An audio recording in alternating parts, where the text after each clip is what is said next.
Big TV భక్తి సమాచారం WhatsApp ఛానల్లో జాయిన్ అవ్వండి. అన్ని విశేషాలు ఎప్పటికప్పుడు తెలుసుకోండి. అమ్మ, సహస్రారకం గురించి ఇది చాలా ముఖ్యమైనది.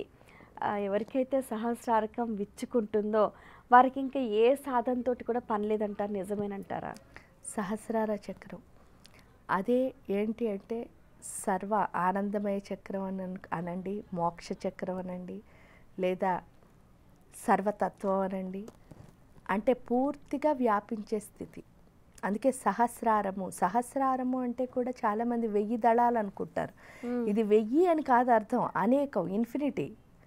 అంటే ఏంటంటే మనం ఇన్ఫినిటీగా ఎంత బాగా, అంటే ఈ సృష్టి అంతా ఎంత బాగా వ్యాపించవచ్చు అన్నది ఈ చక్రం ద్వారా మనం తెలుసుకుంటాం. ఇంకా సృష్టి అంతా వ్యాపించిన వాడు సాధన చెయ్యాలా చెయ్యొద్దా ఇదంతా ఇంకేమీ లేదు. అప్పుడు వాడికి ఏమనిపిస్తే అది చేస్తూ వెళ్ళిపోతూ ఉంటాడు. వాడి పని ప్రపంచానికి మేలు చేయడం.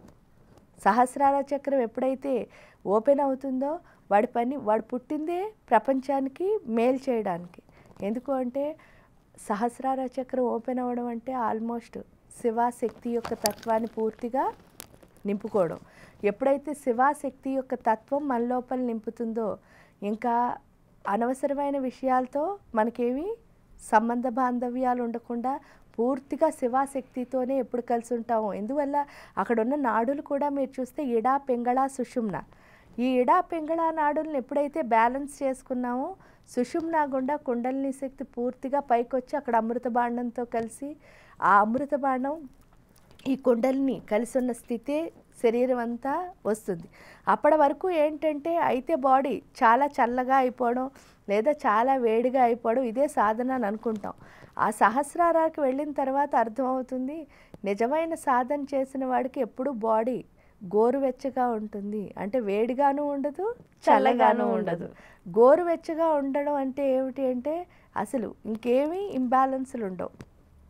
వాడు చేసిన ఏ పనికైనా సరే ప్రపంచానికి మేలయ్యి ఒక అర్థం ఉంటుంది. ఎందుకంటే ఆ పుట్టుకే ఒక పరమార్థం కాబట్టి ఏ పని చేసినా అంటే ఇది చిన్ని విషయాలు వీళ్ళకి అంటే చూడండి, ఇప్పుడు మీ ఒక పని ఎవరో చేస్తా అన్నారు, ఇది నువ్వు చేయకు అని చెప్పి ఇంకోళ్ళకి అప్పచెప్పారు. గురువుల దగ్గరికి వెళ్ళినప్పుడు అప్పచెప్పగానే వీళ్ళకి ఏమైపోతుంది వెంటనే, చూడు నేను చేస్తున్న పని లాగేసుకుని వాళ్ళకి ఇచ్చారు, నేనంటే ఇష్టం లే వాళ్ళ, ఇవన్నీ మొదలవుతాయి. కానీ నిజం ఏమిటి అంటే ఆ పని నువ్వు ఇంక చెయ్యక్కర్లే. అంటే నీకు ఇంకో బెస్ట్ ఏదో ఉంది, అది ఎందుకు తీసుకోలేకపోతున్నావు అంటే నువ్వు ఇవన్నీ తిట్టుకోవడం వల్ల. అంటే వాళ్ళకి ఇచ్చారు అంటే అది వాళ్ళకి అవసరం, ఆ ఎనర్జీ. నీకేది అవసరమో అది నువ్వు కనుక తీసుకున్నావు అంటే ఎప్పుడైతే ఏమవుతుంది అని అంటే మొత్తం ఈ ప్రపంచం అంతా హాయిగా ఆనందంగా ఉంటుంది. ఇక్కడికి వచ్చేసరికి ఇలాంటి వాళ్ళు ఏంటి అంటే ప్రపంచం కోసమే బతుకుతారు కాబట్టి ప్రపంచానికి ఏ పని చేసినా సరే అది చిన్నదైనా పెద్దదైనా వాళ్ళ స్వార్థం లేకుండా ప్రపంచానికి శాంతి సౌభాగ్యాలు కురిపించే పని చేస్తారు. అక్కడ ఏంటంటే సర్వానందమయ చక్రస్వామినైనా ఆ లలిత పరమేశ్వరిని మనం కొలుస్తాం.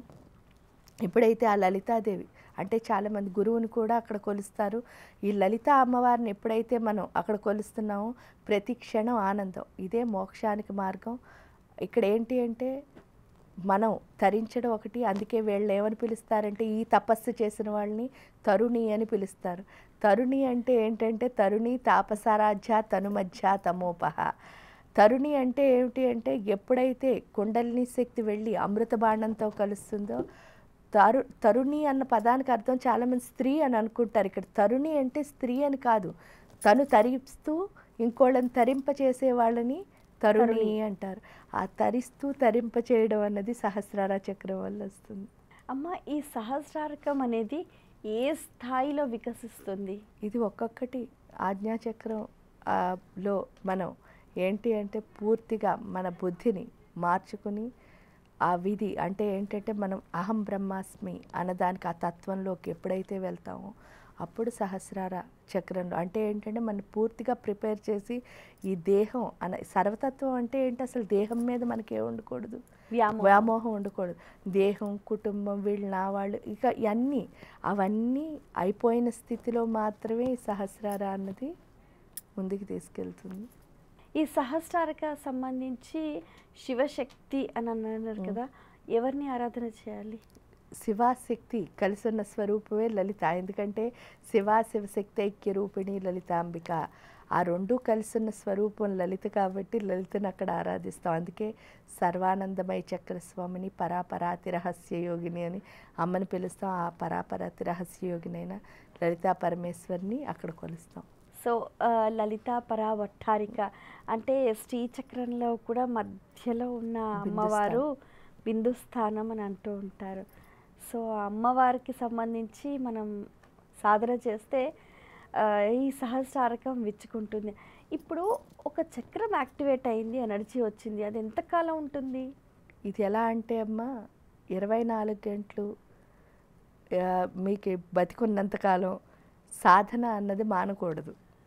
ఎందుకు మానకూడదు అంటే మన చుట్టూ బోల్డన్ని అట్రాక్షన్స్ ఉన్నాయి. దానికి తోడు ఏంటి అంటే అన్నీ మనం హాయిగా తింటున్నాం. అంటే రుచులు, షడ్రుచులు నోట్లోకి వెళుతున్నాయి. ఈ రుచులు పడుక్కుంటున్నాం, ఇవన్నీ చేస్తున్నాము అన్నప్పుడు సాధన కూడా ఎందుకు చేయాలి అంటే వీటిల్లో ఏదైనా సరే మనలో ఒక ఆకర్షణకి లోనయ్యే స్థితిని కల్పించవచ్చు. ఇందులో భయపడేటట్టు చేయొచ్చు, జల్సీ పడేటట్టు చేయొచ్చు, లేదా స్వార్థంగా ఉండేటట్టు చేయొచ్చు. అంటే ఏదైనా ఇందులో మనం తిన్న దాంట్లో కానీ, వాసన చూసిన దాంట్లో కానీ, చూసిన దాంట్లో కానీ, చేసిన దాంట్లో కానీ, మాట్లాడిన దాంట్లో కానీ, వెళ్ళ దాంట్లో ఎందులోనో ఒక దాంట్లో మనం చేస్తూనే ఉంటాం. కాబట్టి ఎంత వస్తే ఎప్పుడు ఆపేయచ్చు అని ఉండదు. ఎంత వచ్చినా సరే ఏం చేస్తూ ఉండాలి అంటే చేస్తూనే ఉండాలి. ఎందువల్ల చేస్తూ ఉండాలి అంటే ఇప్పుడు ఈరోజు అన్నం తిన్నాను కదా, లంచ్ చేశాను అనుకోండి సపోజు, మరి డిన్నర్ చెయ్యాలా వద్దా అని అనుకుంటున్నానా? చేస్తాం కదా టైంకి. అలాగే సాధన కూడా ఇంత వస్తే ఇంత ఆపేయచ్చు అని ఉండదు. ఎందువల్ల ఉండదు అంటే ఒకే ఎగ్జాంపుల్, మన నాన్న ఉన్నారనుకో, నాన్నగారు ఏం చేశారంటే బాగా సంపాదించి ఒక బ్యాంకులో మనకి అమౌంట్ ఇంతనేసి ఫిక్స్డ్ డిపాజిట్ చేశారు. నేను ఏ పని చేయకుండా తినాలని చెప్పి తినడం మొదలుపెట్టాను అనుకోండి, ఆ వేసింది ఎంతైనా కూడా ఎన్ని రోజులు వస్తుంది? కొన్ని రోజుల్లో కరిగిపోతుంది. అంటే నేను ఏం చేయాలి, అది ఉంచి నా పని కూడా నేను చెయ్యాలి. అంటే అది నిలబడాలి అంటే ఇక్కడ కూడా అంతే. ఏంటి అంటే మనకి శక్తి వచ్చింది రైటే, వచ్చిన దాన్ని మనం ఏం చేస్తాం, ఊరుకుంటామా? ఇప్పుడు ఏదో ఒకటి శక్తి వచ్చింది ఎవరికో మనం వాడుకోక్కర్లేదు. పక్క వాళ్ళు ఎవరో వచ్చి అమ్మ నాకు ఇది బాగోలేదు అన్నారు, అయ్యో పోన్లే ఈ పని చేస్తే బాగుంటుంది కదా చేద్దామని మొదలుపెట్టగానే వాళ్ళ పని అయిందని వాళ్ళు సంతోషిస్తున్నారు. కానీ వాళ్ళ పని ఎలా అవుతుంది? ఆ దేవత యొక్క పరిపూర్ణమైన అనుగ్రహం మన ఎనర్జీని అక్కడ వాడితేనే కదా అవుతుంది. అంటే అప్పుడు మళ్ళీ ఆ ఎనర్జీని ఎవరు రీబిల్డ్ చేసుకోవాలి? వాళ్ళే. ఎవరు ఇచ్చారో వాళ్ళు చేసుకోవాలి కదా. అంటే అర్థం ఏమిటి అంటే ఈరోజు చేసేసాను, ఇక్కడితో అయిపోయింది, నాకు ఇది వచ్చేసింది కాబట్టి ఇంక నేను చెయ్యక్కర్లేదు అన్న రోజు ఎందుకు ఉండదంటే ఈ బ్యాంక్ బ్యాలెన్స్ ఎలా అయితే కరిగిపోతుందో ఈ ఎనర్జీ కూడా మీరు చేస్తూ పోతే కరిగిపోతుంది. కాబట్టి మీరు రోజు సాధన చేస్తేనే ఆ బ్యాలెన్స్ అన్నది మళ్ళీ మిగులుతుంది, మన లోపల ఉంటుంది. కాబట్టి ఇంత అయితే సాధన ఆపేయచ్చు అని అసలు ఎక్కడా లేదు.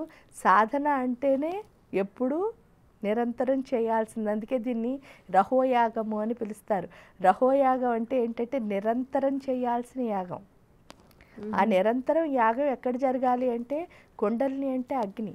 ఆ అగ్ని ఎప్పుడైతే రేజ్ అయ్యి ఈ అమృతంతో కలుస్తుందో దాన్ని రహోయాగం. అందుకే అది 24 గంటలు జరుగుతుంది నిరంతరం. అంటే ఆ 24 గంటలు మనం బతికున్నంతకాలం ఆ యాగం జరగాలి అంటే మాత్రం తప్పకుండా మనం ఎప్పుడూ ఏం చేస్తూ ఉండాలి అంటే సాధన చేస్తూనే ఉండాలి. ఎప్పుడు చేయాల్సిన దాన్నే సాధన అంటారు.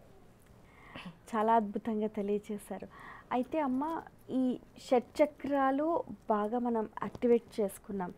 ఈ కుండలిని శక్తి జాగృతి మూలాధారం నుంచి మొదలవుతుంది సహస్రారకం వరకు. ఇది మనకు పరిపూర్ణంగా లభించాలని అంటే ఎలాంటి సాధన చేయాలి? ఇదే ఒక్కొక్క చక్రం పైన సాధన చేసుకోవచ్చు. లేదా మమ్మల్ని అడిగారనుకో శ్రీ విద్యా ఉపాసనలో అవుతుందండి అని చెప్తాం.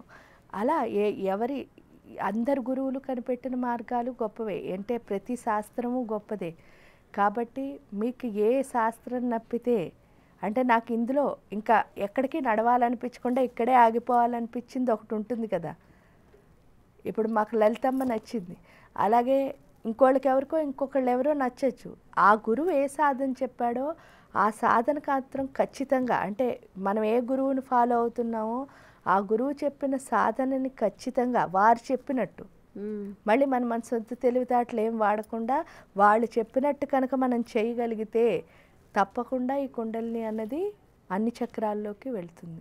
ఇంకొక డౌట్ ఏంటంటే అమ్మ, ఈ షట్చక్రాలకు సంబంధించి అన్ని చక్రాలకు సంబంధించి ప్రతిరోజు సాధన చేయాలా, లేకపోతే ఏదైనా ఒక చక్రం మనకి ఏదైతే లోపం ఉందో, మనకి ఏదైతే ఇబ్బంది పెడుతుందో ఆ చక్రానికి సంబంధించి సాధన చేయాలా? అసలు ఈ చక్రం లోపం ఉంది అని మనకి ఎలా తెలిసింది ఫస్ట్ కదా? అంటే మళ్ళీ పూర్తిగా లోపం ఉన్నట్టే లెక్క. ఎందువల్ల అంటే ఇక్కడ ఇదే నాకు బాగోలేదు అంటే మిగతా అన్నీ బాగున్నాయని మనం డిక్లేర్ చేసుకున్నట్టే లెక్క. అదే ఫస్ట్ బాగోలేకపోవడానికి చిహ్నం. అందువల్ల ఏంటి అంటే ఇందులో అన్నీ ఇంటర్ కనెక్షన్. అంటే ఇది బాగోలేదంటే అది బాగుంది, అది బాగోలేదంటే ఇది బాగుంది అని ఉండదు. కానీ ఒక్కొక్కసారి ఏమవుతుంది అంటే చాలామందికి అనాహత చక్రం చాలా బాగుంటుంది, మణిపూర్ చక్రం బాగోలేదేమో అని అనిపిస్తూ ఉంటుంది, అంటే భయం పడ్డం. కానీ ఏదైనా కూడా ఈ చక్రం బాగుండి ఈ చక్రం బాగోకపోయినా, ఈ చక్రం బాగుండి ఈ చక్రం బాగోకపోయినా రెండు ఒకదానికొకటి లింక్ అయి ఉన్నాయి. కాబట్టి ఖచ్చితంగా అన్ని చక్రాల సాధన చేస్తేనే మొత్తం అన్నీ బ్యాలెన్స్గా ఉంటాయి. ఇది ఒక్కటే చేస్తే ఏమవుతుంది అంటే మళ్ళీ మిగతావన్నీ ఏమవుతాయి, నిద్రలేస్తాయి వాటిల్లో ఉన్న ప్రాబ్లమ్స్ అన్నీ. అంటే దీన్ని పడుకోబెట్టి లోపు నువ్వు వాటిని వదిలేసావు కదా, అందుకని అవన్నీ ఏమవుతున్నాయి అంటే నిద్రలేస్తున్నాయి. ఎప్పుడైతే నిద్రలేస్తున్నాయో ఏమవుతుంది అంటే దీనికంటే కొంచెం ఎక్కువ పనిచేస్తూ ఉంటాయి. అందుకని సాధన ఎప్పుడూ అన్ని చక్రాలకి చేసుకోవడం మొదలు.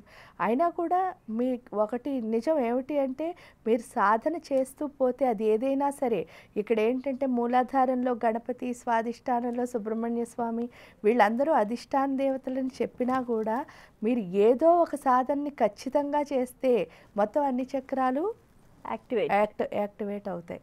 కానీ ఏదో ఒకటైనా మన లైఫ్లో ఖచ్చితంగా చేయాలి. అన్నీ చేసేస్తాననుకుంటే అవదెందుకు అంటే ఒకేసారి అన్నీ తినలేం కాబట్టి ఒకటే ఏది తినగలమో అది తినడం మొదలు పెడితే దానివల్ల కూడా అవుతాయి. కాకపోతే గురువు ఏ మార్గం చెప్పారో అది ఖచ్చితంగా ఫాలో అయి తీరాలి సాధనలో. For more videos like this, subscribe Big TV channel.